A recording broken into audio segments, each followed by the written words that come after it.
getting everything hashed out. The other thing is the clock's a little hard to see, so when it comes to be like, 2.5 minutes or just give me strong signals, okay? What else? I have to introduce myself. I seem to know most people in the audience, which is kind of nice. So I'll only say, for those who do not know me, I am a physicist who studies gene regulation. That probably covers. And so then I guess hopefully we can start. Item. Okay, let me get oriented here.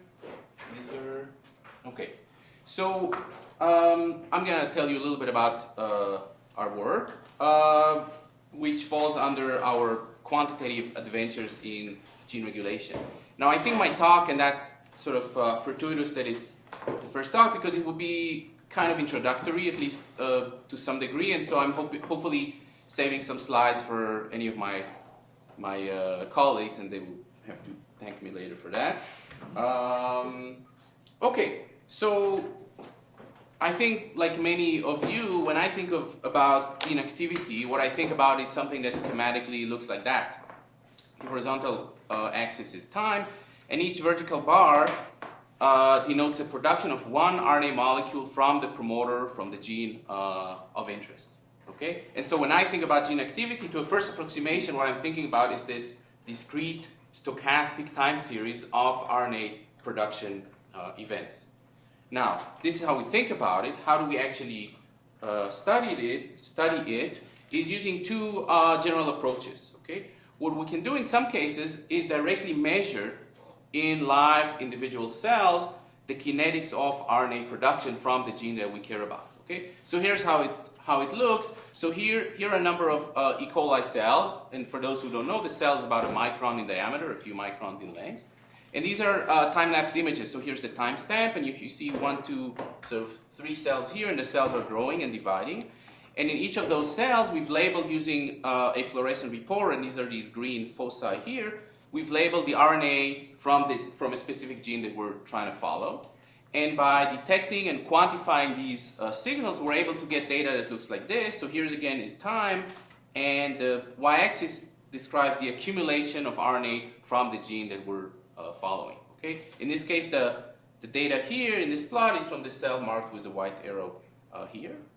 And the vertical dashed lines are the events of cell division. Okay? So we can actually, in some cases, directly measure this time series of RNA production. Now, this again, in some cases helps us a lot, but there's a lot of limitation to this approach. And so what we sometimes do, instead of following a single cell over a very long time, is, we use a physicist's best friend, which is ergodicity. And so instead of looking at one cell over time, we can look at many, many individual cells at a given instant in time. Okay? So here's an example where we're labeling the RNA from a gene that we care about in E. coli using single molecule fluorescence in situ hybridization. That's a labeling technique I'll mention in a few words later. And here we're imaging typically a few thousand cells, and we're able to obtain the histogram of RNA copy numbers. Okay, so in this case, this is an endogenous gene in E. coli. The average is about 50, but you can see you have cells with as low as 0 and as high as twice the mean.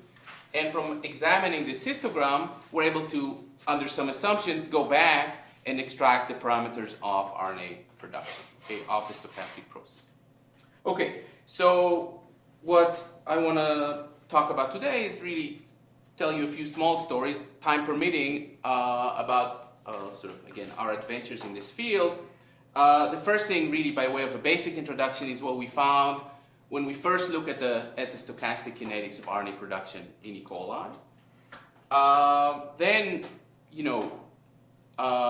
genes are not typically just on or off. What the cell does is in response to the condition in which it's at is modulate the level of expression. So what we did more recently is ask, how does the time series of RNA production get modulated when gene expression is varied? Okay. Next, I'm going to go into much more recent and unpublished results where I'm going to talk about, the element that's missing when we're only looking at the RNA, which is the transcription factor that's actually regulating the activity of the gene, and our measurements of the level of these transcription factors. I'm then going to go into zooming in from the level of the single cell, because even in a single cell, you most often have more than one copy of the gene. And so if you're just looking at all of the RNA in the cell, you're getting contributions from multiple copies, okay? And of course, it is at the level of the individual gene where regulation occurs and where RNA is produced. And so I'm going to say a few words about how we're trying to zoom in from the single cell to the level of the individual gene locus. And finally, our really early measurements in trying to quantify not just the presence of transcription factors in the cell, but how they bind to the gene and how that affects the activity of that gene. So we'll see how we, we'll see how we do.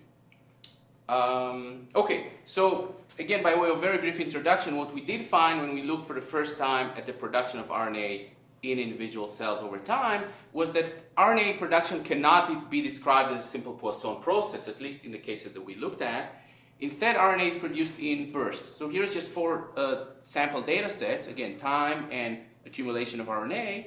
And the RNA is not produced, again, one at a time in a simple Poisson process, but instead you see these periods of inactivity where nothing happens, and then you have these events where typically more than one RNA molecule is produced.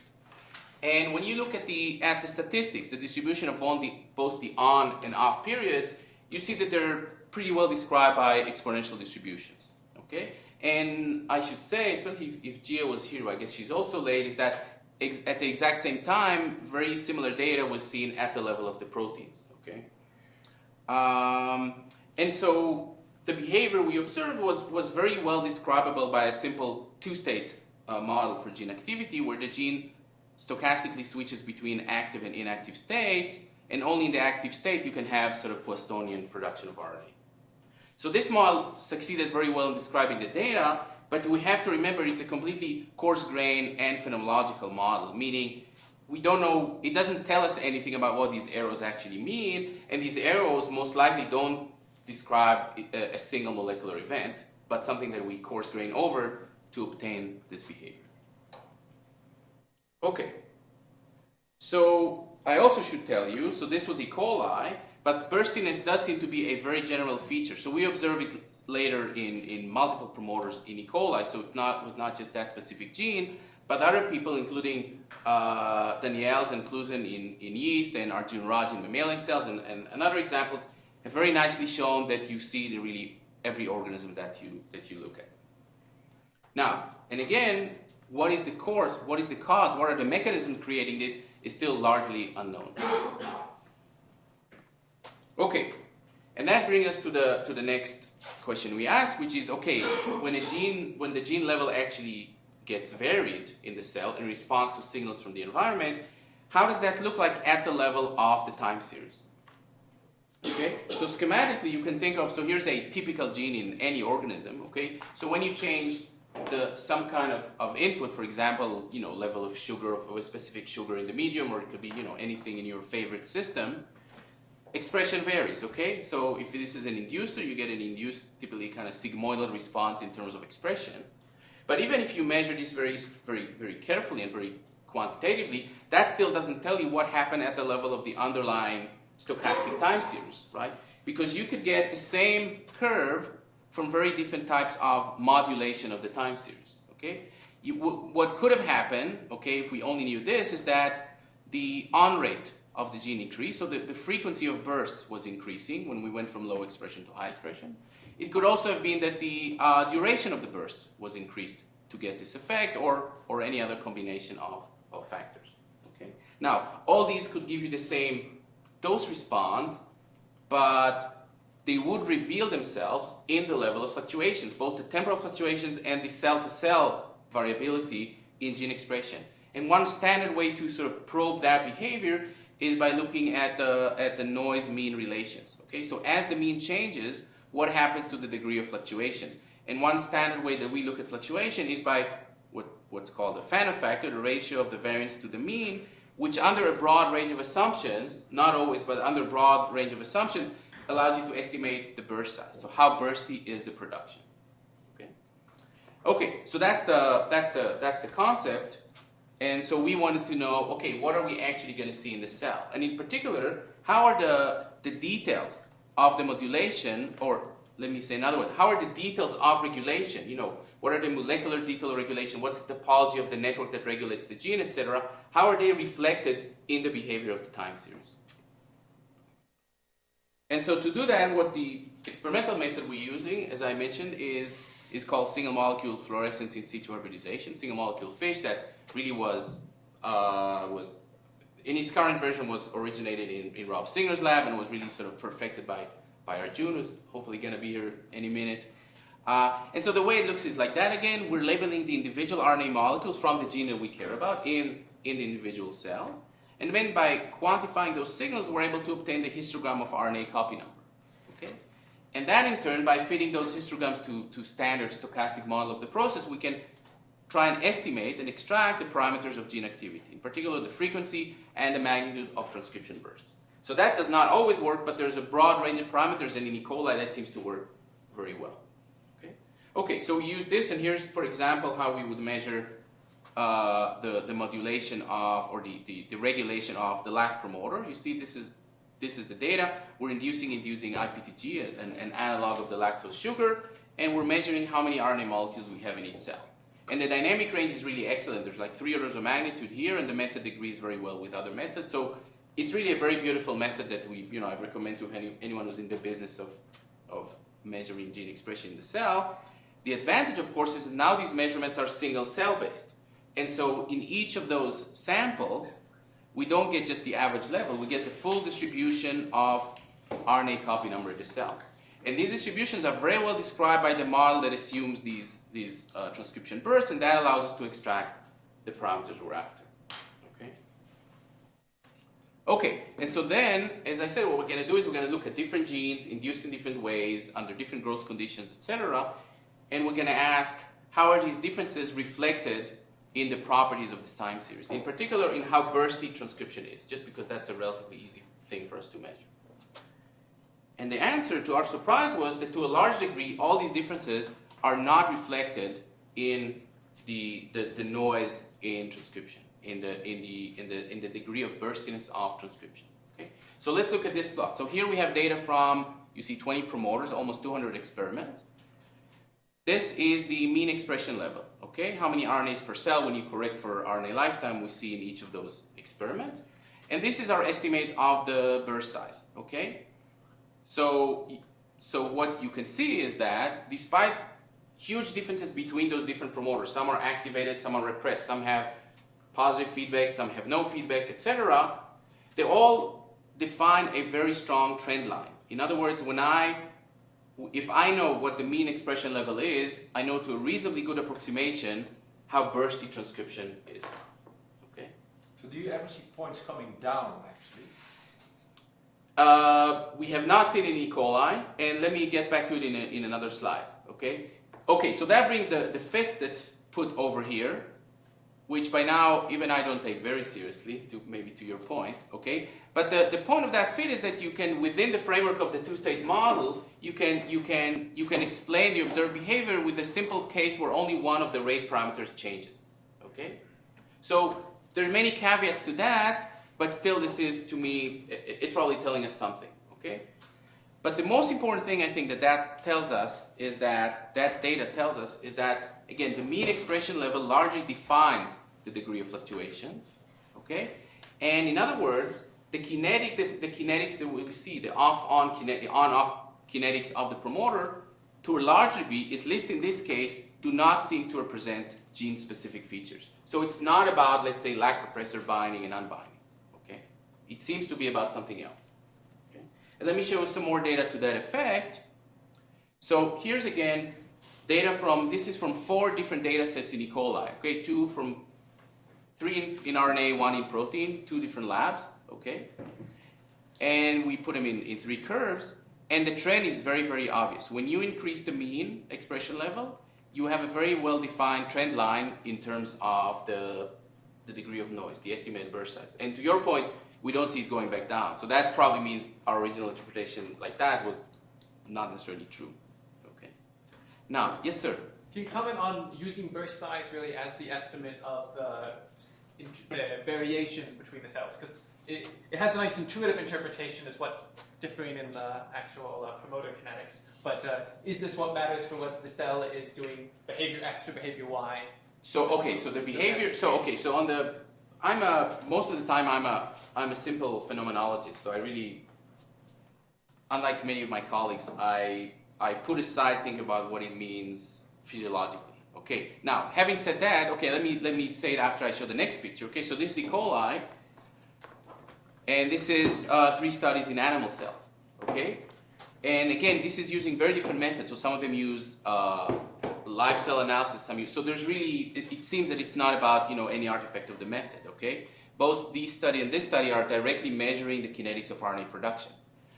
And so now we have all these examples in very different organisms where you do see that trend. And so then you can, that at least suggests that it's either a very strong consequence of the way, transcription happens, or it's a selected phenotype. Now, there's really no evidence we have to make such a strong statement, but it's interesting to speculate.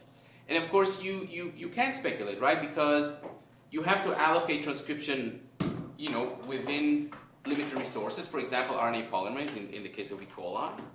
And so it definitely could be that allocating it in this temporal way, you're not just Poissonly making each gene, but you're making 5 of this, 1 of this, 10 of that. Maybe it does make sense, okay? But I don't have any evidence to this. But again, it's an interesting speculation. And what I think matters to my cell is the relative variation rather than the burst, than the fact that this cell producing gene A, everybody is within 10% of that level, as opposed to everybody's within 50% of that level. I might decide to use a coefficient of variation instead of a so okay, so the sure, so would I see a similar trend? No, so okay, so the reason I don't look at we look, but for my eyes it helps me less is that the CV or CV squared, they always go like that, right? And so then you have to start training your eyes. Can I see if it's going like that or it's going like that? And for me, the way I interpret this is my deviation from a Poisson process. Okay, so Poisson will give me a straight line. Okay, now speaking of that, so you look at this and you're a naive physicist like me, and so you say this is universal, and all organisms are going to do that. But then you look at yeast, and they don't. Okay, so this is 3 studies in yeast from really excellent groups, excellent works, and in all those cases, first of all, there's not a very strong trend between mean and noise. Each data point is one experiment, but also you are able to get to the case where you have very high expression, but you're Poissonian. If anything, that looks like the constraint here. Okay? When you have very high expression, maximum activity of promoter, you're Poissonian. Whereas both in the mammalian systems and in E. coli, that does not seem to be the case. Okay? So again, we have, of course, no answer to that, but the data seems, at least to me, pretty strongly suggestive. In a way, that's sort of like a control, you can say. Okay, there's nothing crazy about how we're making our measurements. Okay.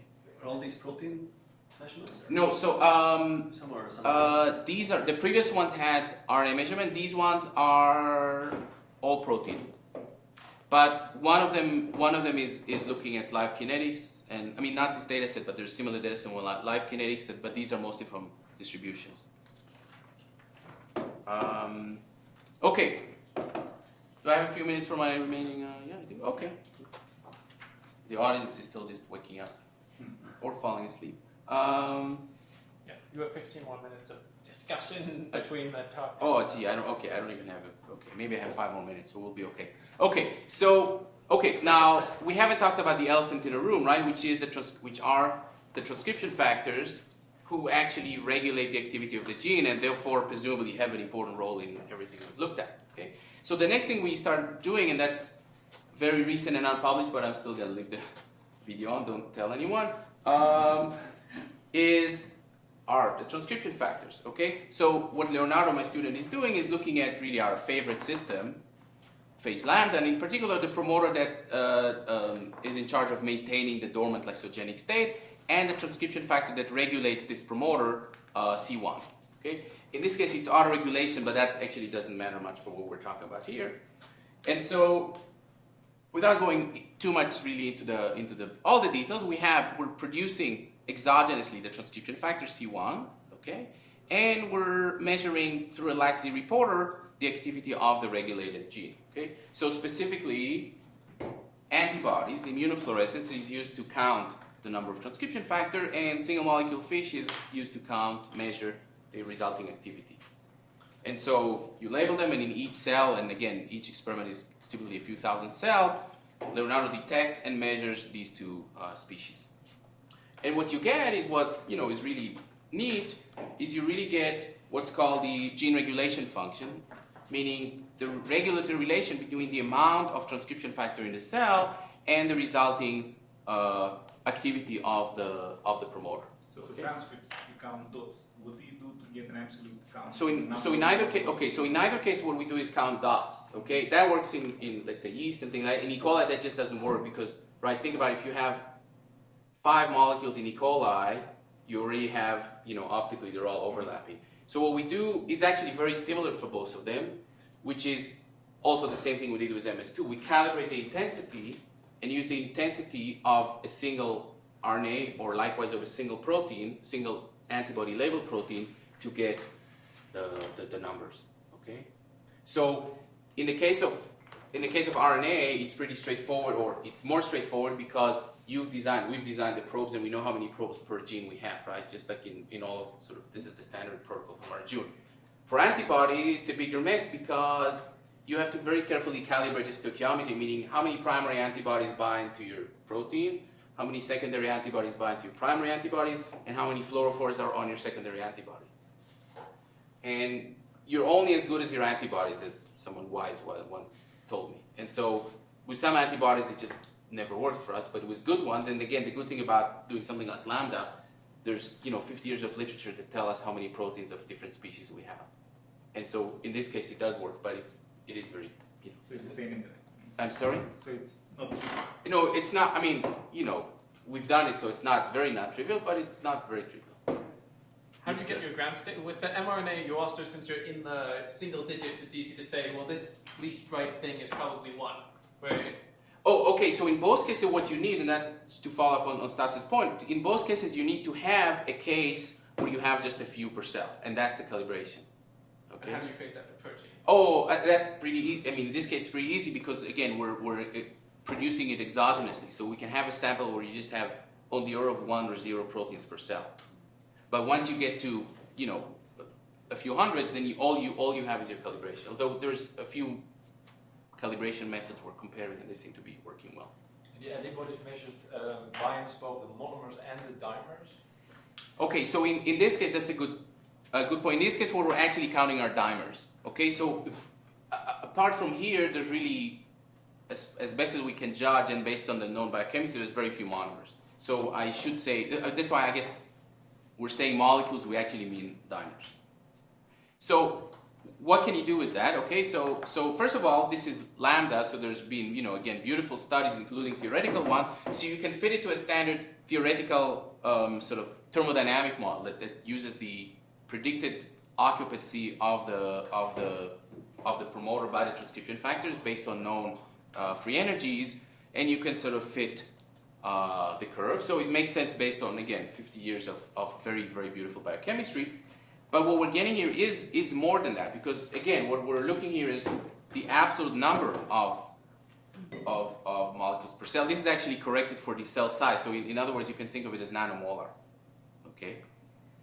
And again, on the y-axis, we get as you said, a single molecule detection of the transcriptional activity. And what you get when you do that, you really start seeing new things. For example, we start seeing what looks like discrete activity levels of the promoter. Okay?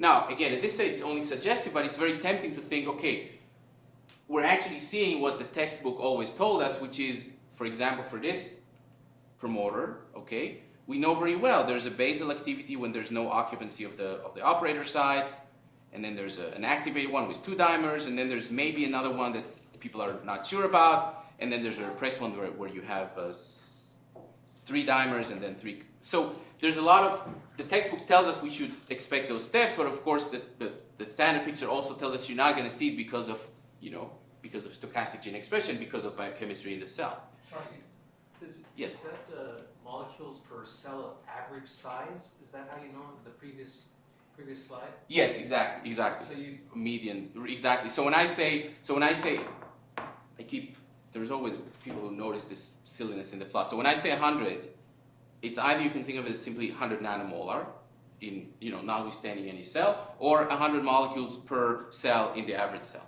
So it is corrected exactly for the average cell size. So you just multiply by a factor of length. Well, it's actually not even that, because what we're measuring is molarity.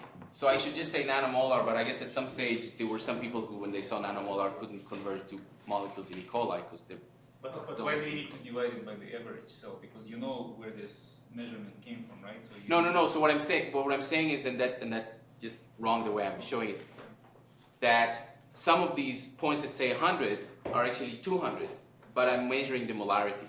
Okay. So it's number of molecules per the average cell, or in other words, per micron cubed. So it is molarity. I'm just. It's in both axes, right?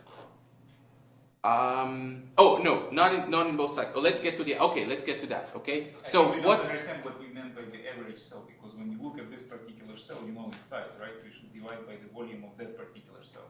right? So if you think of it as molarity, Yes. it's perfect. There's no correction needed. Yes. If I call it molecules per cell, then it is different, because molecules per cell is not equivalent to molarity because cells have different I sizes. think you did what Stasha said, right? Yeah. You I'm do not sorry. divide by an average cell, you divide it by the actual cell molecule. Yes. That was I'm right. sorry. Go on. I'm Yeah, sorry. it's just the units that are per Okay, cell. since this happens every time, I'm gonna tell Leonardo you better make a version that has nanomolars.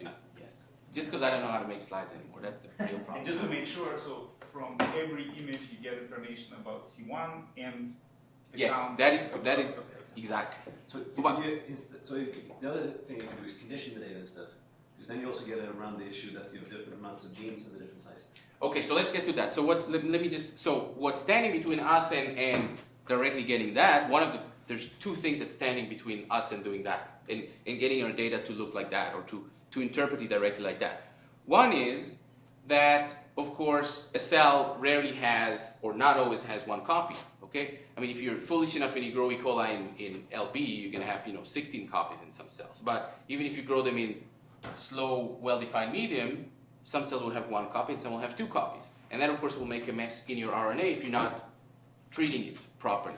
So there are normalization schemes that can help you, but even better is to actually just get to look at the individual gene locus the way people have been doing it in eukaryotes all the time, and just look at how many RNA molecules are now being transcribed from this copy of the gene. Okay?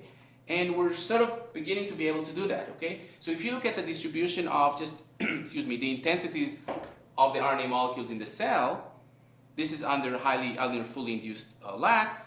It's very easy to see there's two populations. Okay? And based on quite a set of evidence by now, we can tell that these ones are the transcription sites, the sites of active transcription, while these are the cytoplasmic RNA having been produced and swim around the cell. Okay? So in a typical cell, ballpark, you'd see about half your RNA being now transcribed, nascent RNA, and about half swimming around the cytoplasm. Okay? And so just as an example, and that goes to what Johan was saying, for example, as a function of cell length, which is a very good proxy for cell age, I can see how the number of active, this is for fully induced lac promoter, number of active gene copies goes from 1 to 2, just as you would expect. Okay? Now the reason it's not a nicer step function is because this medium is not as, these are not the best conditions that we could have used. When we use better condition, it gets even better, even more sigmoidal. Okay? So that's one. So one is to not just look at all the RNA in the cell, but to look at the RNA now being transcribed or the gene that's now being active. Now the second thing is, to get to that description that I told you, we have to be able to detect not just the total amount of transcription factor in the cell, but the amount that's bound at the gene locus, at the promoter. And we're now beginning to do that too. So here we're looking at just one of those cells. Okay? So the protein is green, labeled with antibodies. The RNA, here I'm playing with the contrast, so you're only seeing the active copy of the gene. Okay? So there's more cytoplasmic RNA, but the contrast, you're only looking at this active gene. And if we, in our head, schematize what's going on underneath, is that here we're just in an area of the cell where all we're going to have is C1 dimers swimming around. Here in this area, we're going to have these C1 dimers swimming around, but we're also going to have the number of C1 dimers that are bound at the promoter. Okay? 2 minutes. Okay, that should be okay. Okay?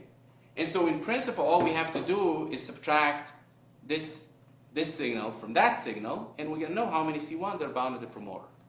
Now, the signal to noise on this is ridiculously low, but if you do it on a number of cells, it actually emerges above the noise. And here's an example. So this is just still in arbitrary units, but this is when we do this at the site of transcription of C1, and this is at another random site in the cell.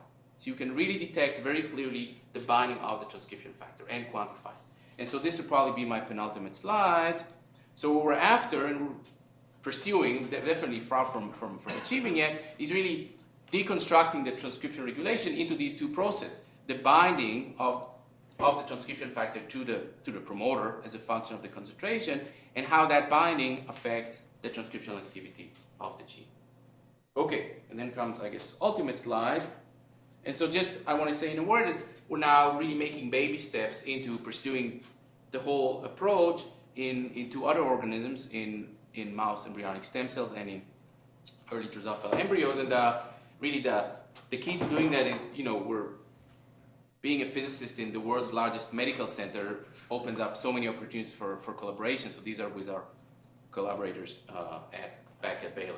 Okay, and so that's it. And of course, thanking the people who actually do the work. This is an old picture, but it's still my favorite. And thank you for your time.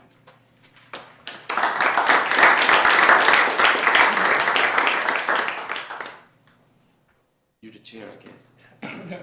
I actually wanted to go back to Johan's previous question about do you ever see them go down? You think from the simple model you gave us... No, that was Peter Rain's. Peter Rain's question? Oh, perhaps, yes. Okay. So you think from the simple model you have sketched that if I drive expression enough, I should be able to return to that Poisson limit.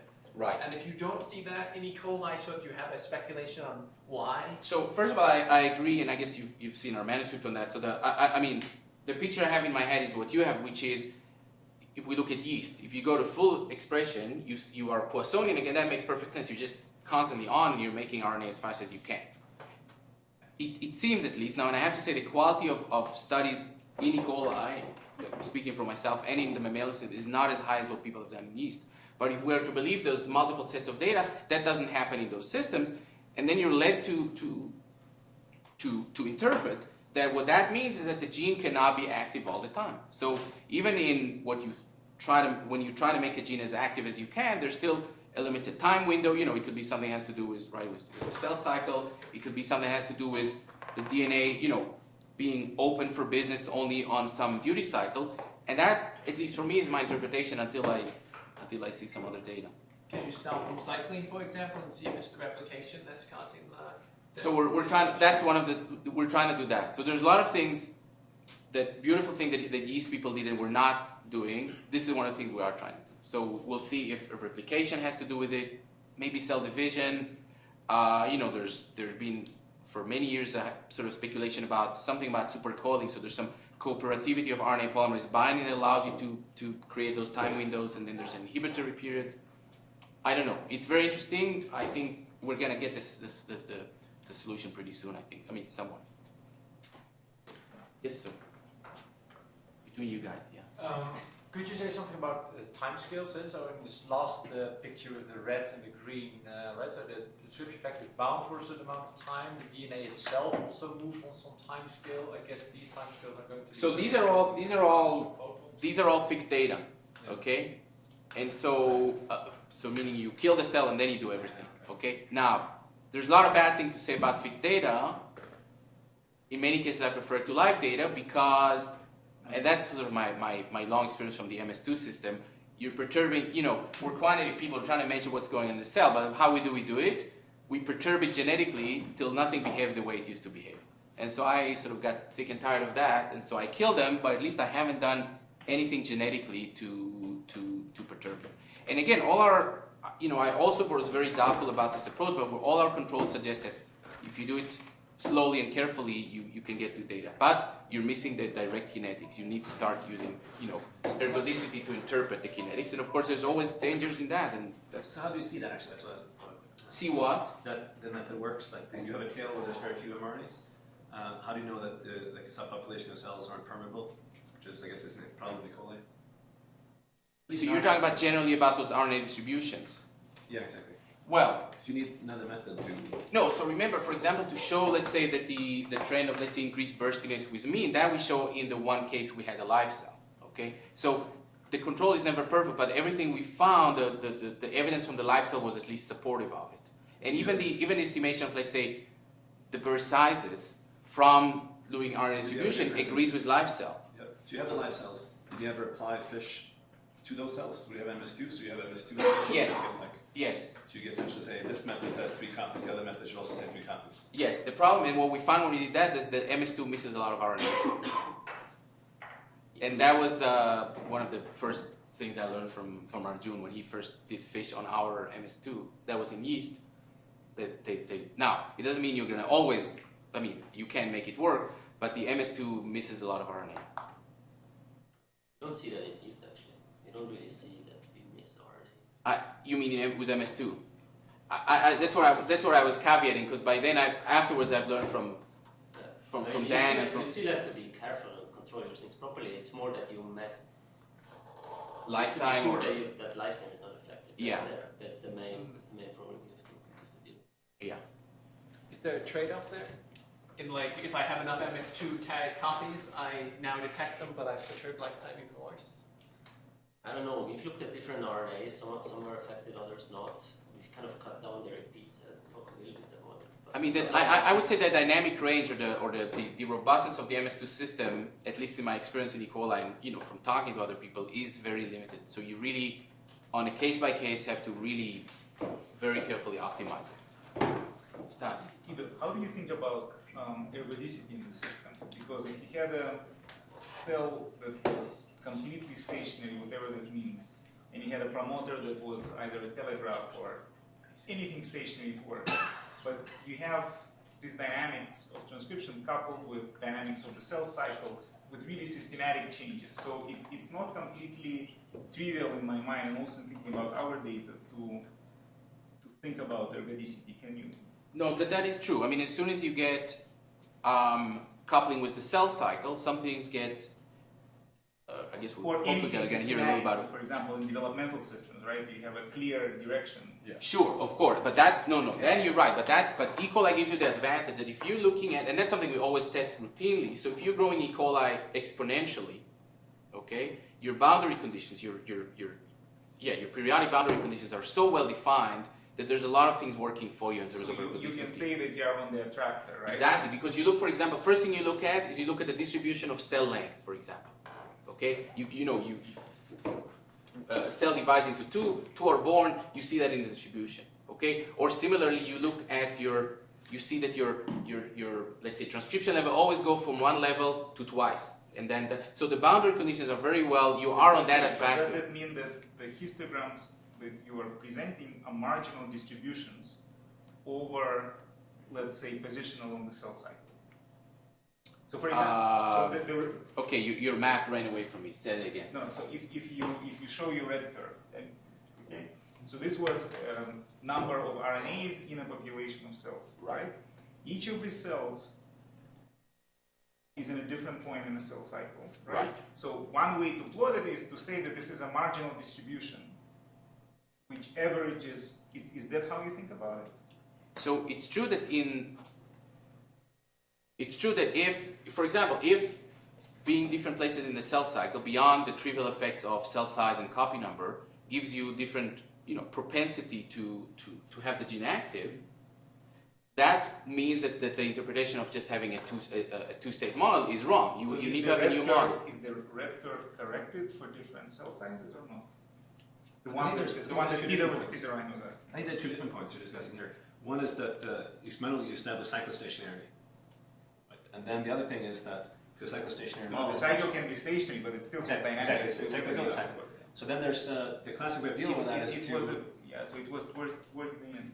Oh, not this. But it was This one is good, or good enough. Okay. So all these models Good replace enough. that with the dilution rate becomes degradation, and then it's. So is the red curve correct? When you plot the red curve, do you correct it for differences in position along the cell cycle that you can, I guess, infer from? No. From the This curve is, let's say, 1,000 cells without correcting for anything. So this is a marginal distribution over I guess position. I'm probably ashamed in this forum, but I'm ashamed in this forum, but I'm not sure what you mean by Well, when you have marginal a distribution. PDF, let's It's say a PDF. You have a two-variable distribution function, Okay. f of x and y, right? Okay. So the marginal distribution is when you integrate it over y. Okay. No, so this implicitly you can say you're right, but this is all the cells. Not the only place where interpretation comes in, or any, gating or anything, comes when we have to use, a fit to interpret it. Okay. So So this if bundles up all cells of all different sizes. right. Very good. But for example, let me just give you an example of where things seems to be consistent and logical. Okay. So now that we can tell cells that have one copy from two copy. Okay. If you take just these two populations, okay. You take the RNA distribution from cells that have a single copy, okay? Now you do convolve it with itself, that's a prediction for the two copy, and that works very well, okay? So there's signs that things are not, crazy, but of course until you look,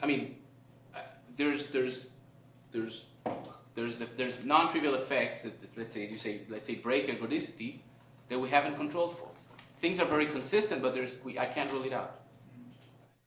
Thank you. Let's all thank you, for a wonderful opening discussion. We're going to continue somewhat along this theme after dinner, but we have a break. Break. Food.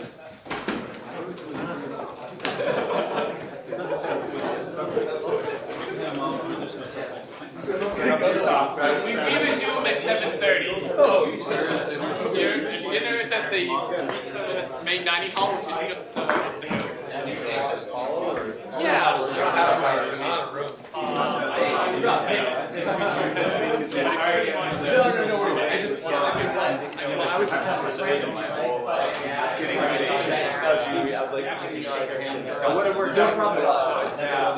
Like I said, I just moved. I started a new job in this area in Seattle.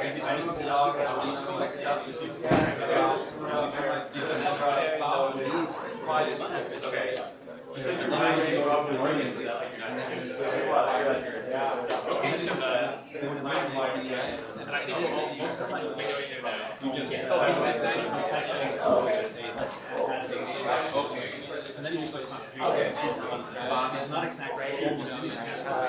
Except for Yeah, things going well. it's not exact for saturation. But it's Time goes fast. Been doing a lot of technique development. Okay. Love to hear about it.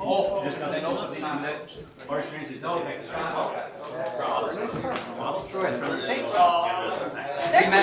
I knew you recognized me, but it's been a long time. We met only once. I know. Wait. So then you worked with Philippe, and then you went to work with Joey. So this time-